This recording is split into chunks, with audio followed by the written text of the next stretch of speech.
Well, now we are focusing on Akpabio politics. We've got Chief Assam here with us today. He's a former Attorney General and Commissioner for Justice in Akpabio State. He's a PDP chieftain and also the immediate past Nigerian ambassador to the Russian Federation. Thank you for coming on this morning. Thank you for having me. Well.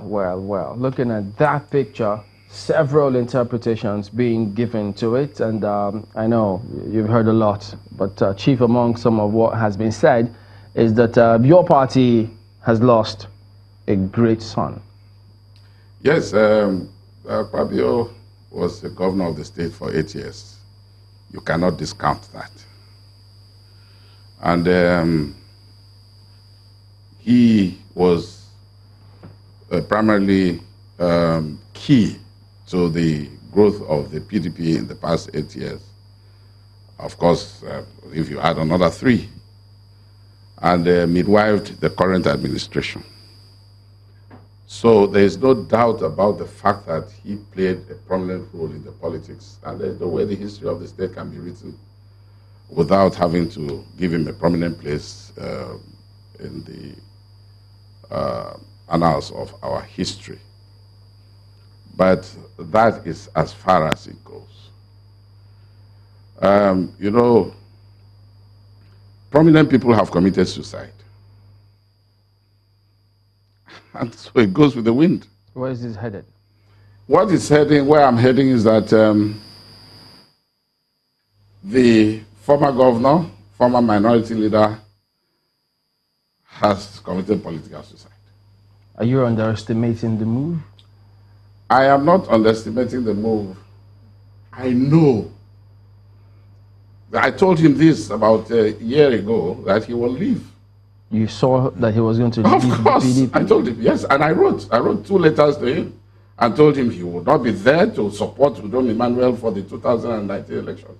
So how has his defection to the APC affected the dynamics of the politics, the local politics? We will see that in the future as it develops. Yeah, but what did you see for you to have told him that? Because he has never been sincere in his politics. How do you mean? At all times. I wrote it. In 2011, he sponsored 4 people to the Senate in the same senatorial election. Gave them money. Do you have proof to that? Of course. I have written. I said I wrote, and there's been no denial.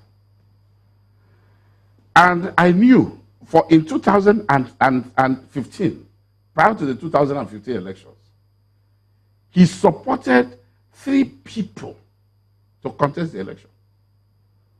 And at the end, left the other 2 and took 1. But is that a crime?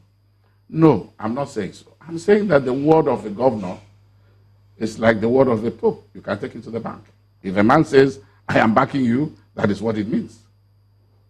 I am backing you. Your governor says, I'm backing you, and you doubt him, it is unheard of. But you said something. You said you used the words never been sincere in his politics. Absolutely. I'm quoting precedents. Did you at any point in time work with him? You were one-time Attorney General. I was Attorney General. So how would you say that for a man you worked with? Of course. You know the people you work with. Those are the only people you know. You know your friends. So you can make comments about them that are justifiable by virtue of the relationship you have with them. So for how long did you work with him? I worked with him for 1 year as Attorney General. And within that 1 year, you discovered enough to feel... I had known him a long time before then. He was a student in the University of Calabar when I was in practice in Calabar. He was quite close to me at the time. I know we are not talking about the God's will that was governor. We are talking about the God's will, the politician. So this move now, yes. You say you saw it? I saw it coming 1 year ago, and I wrote. And you wrote? Yes. Chamberlain asked the question, what did you see? I said, I saw, you see, I know the man. And I told him, look, I know you like the back of my hand in writing. When you make a political move, I know it. I know when you are sincere, I know when you are not sincere. In this case, you are not sincere. Well, do you think that... okay. Yes. In what case? In the case of supporting the government of the PDP for re-election. Within that time you wrote and the defection of yesterday, the former governor was part of the activities of the state government, commissioning projects here and there. Of course, I'm praising the governor for doing well. Within those periods of praising and commissioning those projects, you say he wasn't sincere. I knew he wasn't sincere. Have I been proved right? You know, the perception that people have about Akpabio is that Who are the people? if the people of your state, Okay. they believe that his defection in this situation is going to destabilize the party locally.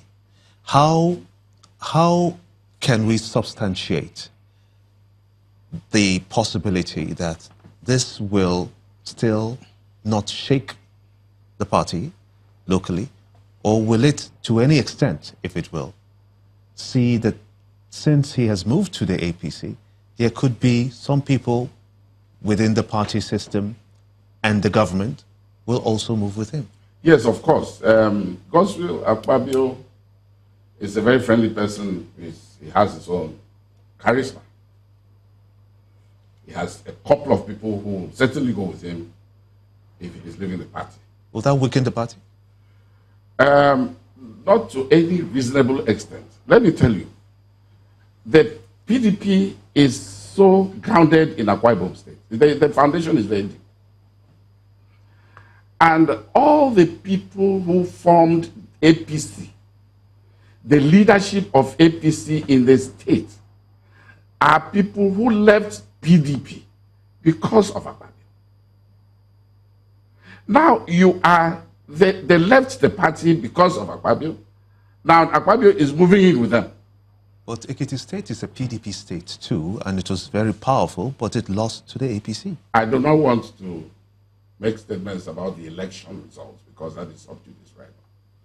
But I would rather concentrate on a state that is not as monolithic, as monotribal as Ekiti State. As a matter of fact, let's literally get to Akwa Ibom now. Yes. Correct specifically, because we've got Professor Chris Ekong. Yes. He's a former commissioner for youth and sports. Yes. He's a former commissioner for economic development and also former economic advisor to the governor. You know him very well. He joins us live from Ikare this morning. Good morning, Professor Ekong. Thank you for joining us today. We're just listening to Chief Assam, how he says that this move by the former governor, Senator Akpabio, is inconsequential, it's insincere, and as such, if I could infer, the PDP is not losing any sleep about this move. Of course. Do you share the same view? No, I'm not at all. I think Assam is economical with the truth, because he should know that Godswill was a topical issue in PDP. And with Godswill moving to APC, a lot of things have changed. A lot of things have changed. So Assam should be very, very uneconomical with the truth.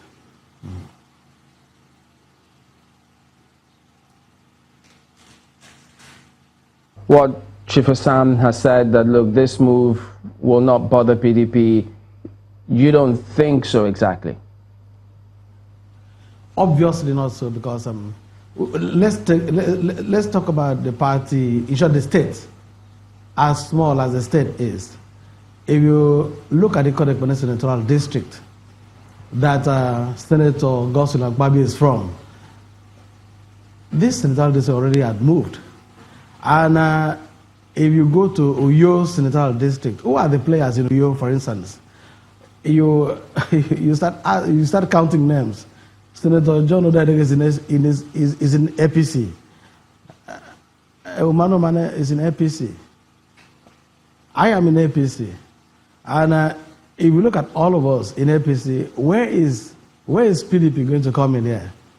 Then if you go to Eket senatorial district, where Assam actually is from, you see that senatorial district is totally divided. If you go to Oron, the Oron section of Eket senatorial district, Oron is now totally APC. So what is he talking about? So I think he's quite economical with the truth. He should come out with it and let's see where we're going to get to. Right. Let's ask him directly then. Chief Assam, what are you talking about? I am saying that Chris, who has just made his comment, Udoide, who he's just mentioned, and Umanu Mana as chieftains of the party in the Central District, were driven from PDP. They left PDP because of gospel marriage. So it could be a marriage of convenience for a while. But when the dust is settled, the issues will be clear, because we are talking about electoral gains and electoral fortunes. It is only when the dust, it is when that election comes that Chris can see the kind of things he's saying now. Yes, but if you're saying that he left, those people left because of him, he's not going to join them there. But as you people say in politics, it's no permanent friends or enemies. It's a game of interest. I totally so agree. if both interests, if they have a common interest, won't they forge ahead based on that? I totally agree. So in that case, the former governor and former Senate minority leader should be honest enough to say that it is his interest he's trying to protect. He cannot say that it is because the PDP does not know how to share electoral gains and that he's lost the leadership of the PDP to the Senate president. That is why he's leaving, because that was the central message.